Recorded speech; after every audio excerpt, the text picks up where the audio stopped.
It's one of those things you kind of assume to have been true all along, and yet you are shocked when the hard confirmation actually shows up on your door. Our fourth story tonight from the former White House press secretary himself, word that the Bush White House routinely sent, and as far as we know still sends, literal talking points to Fox News for its primetime propagandists, Bill O'Reilly, Sean Hannity, and the others, to spout as if ventriloquist dummies, as if they had thought of it themselves, as if they had come to those opinions independently, as if there had been a process that was either fair or balanced. Former Bush press secretary Scott McClellan, appearing this evening on MSNBC's Hardball, ripped once and for all the fig leaf off the Fox News claim of fairness, of integrity, ending, one would hope forever, the debate over whether a government has really used private media as a propaganda outlet. Some of the wrong judgments. And certainly there were commentators and others, pundits at Fox News that were helpful to the White House. And certainly, yeah, certainly we got talking points to those people. Call Sean, call Bill, call whoever. Did you do that as a regular thing? It wasn't necessarily something I was doing, but it was something that we at the White House, yes, were doing, and getting them talking points and making sure they knew where we were coming from. So you were giving them talking points. But I would separate the journalists. That's important. Yeah. You were using these commentators as your spokespeople.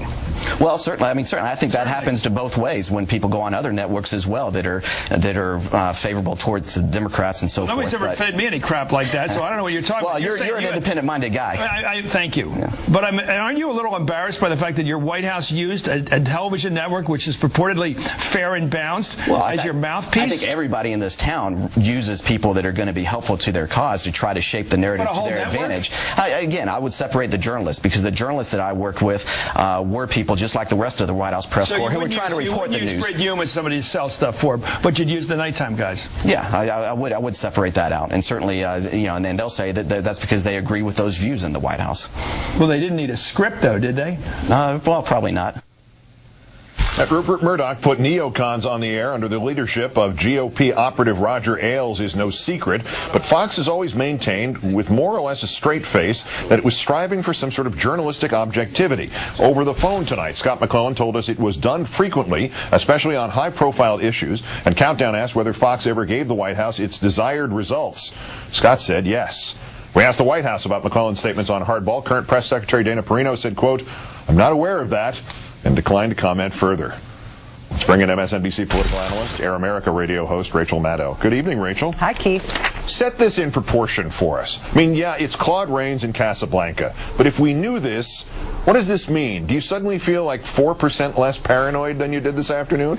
I'm worried that it makes me naive, that I'm angry. Wow. I'm worried this actually makes me mad. I'm not mad at Fox. I feel like, they make their peace with themselves and their God, and, they pledge allegiance to nobody other than the bank at which they cash their paychecks every week. But I'm mad at the government for facilitating this. I'm mad at the leadership of our government, which swears to uphold the Constitution, and it's supposed to be illegal in America to propagandize the American people.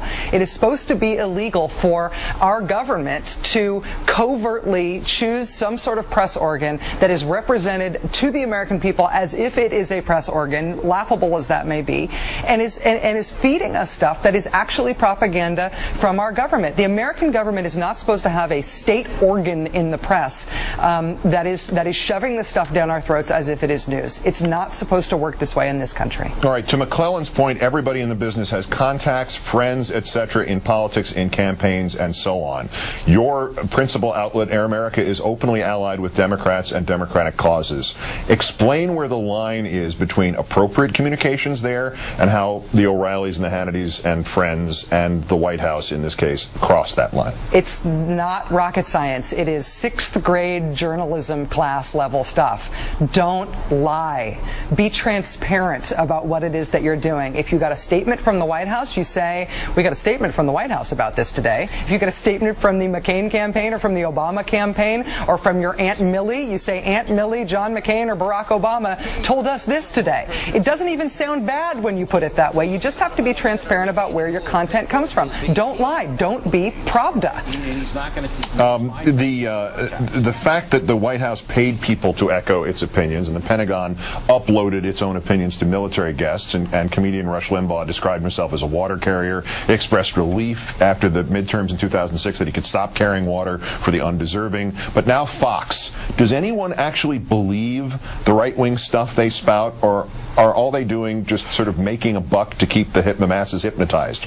I don't know if the question is so much about Fox and about the right-wing talk show host, because it's well known, it's well documented that the conservative movement made a deliberate decision to sort of erect a pageant around their conservative media, a sort of pageant of journalism, that they would dress it up like journalism, they would make it look like journalism, they would even call it journalism in some cases, but it would be designed to advance the conservative movement's agenda. And we're seeing it come to fruition in a very monetarily successful way in Fox News, but also in talk radio and a lot of other ways. I don't think that their credibility is the thing that we've learned something new about, or the thing that was even really in question in terms of where the country goes from here. They can do whatever they want. The question is whether or not the elected government of the United States of America will help them and will enable them and will sell it to us as if that's real news. It is one thing for the White House to say, we like what Fox News does, or we like what Rush Limbaugh does. It's another thing for them to use them, as Chris, I think, rightly pointed out to Scott McClellan,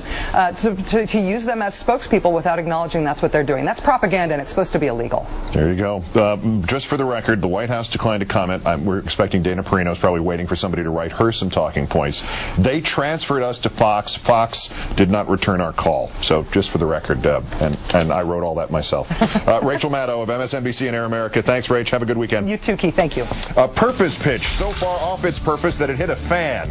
Nothing quite like a minor league baseball brawl with a Hall of Famer in the middle of it.